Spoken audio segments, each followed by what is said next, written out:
Apisas magobila mawuok counties mane milambo ma Nyanza ne obagalam margi mariga kahiga e kanisa ma Kopere ma St. Paul's Homa Bay market apisas go kod familia magi e lwet Nyasaye kalore gi tije matek magitimo e kinde nyasi mar alamno.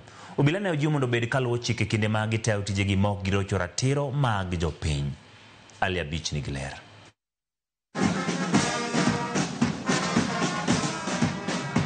Iga ka iga apisas mag obila mopogore mawuok e counties manitie milambo ma Nyanza, kamoting'o county ma Homa Bay, county ma Migori, Kisii kod county ma Nyamira chokore kanisa Kopere ma St. Paul's e boma ma Homa Bay e nyasi mar alam makende ne obila kaachiel kod familia mag-gi. Komisiona ma Homa Bay Moses Lelan mane en wendo modhial e kinde nyasi mar alam ma kawuono ne ojiwo obila mondo otim tijegi kod bidhruok makende ma ok girocho ratiro mag jopiny, kama bende ne ojiwo jopiny mondo kik bed kadonjorigo bila kata kinde mag ng'anyo.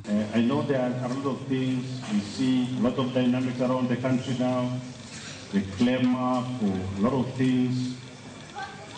As we call upon also the public to be law-abiding, what should really take us is our integrity. We have also to perform with a lot of diligence, and let's be just. Bishop mar kanisa mar Kopere ma Garissa, Bishop George Muthaka ma bende ochung'ne chenro mag alam ne migawo mar obila e pachoka bende ne okone obila ni kata kinde magirakore gi jopiny to ginyiso lony kod bidhruok makende ma ok girocho ratiro mag jopiny. I know sometimes it's under very difficult circumstances. You know, it's not easy. Nobody can take it for granted. You do very difficult work. Like yesterday, I know most of your brothers and sisters in other parts of the country, they had a very difficult moment. Do your work with integrity at all times. Be men and women of integrity.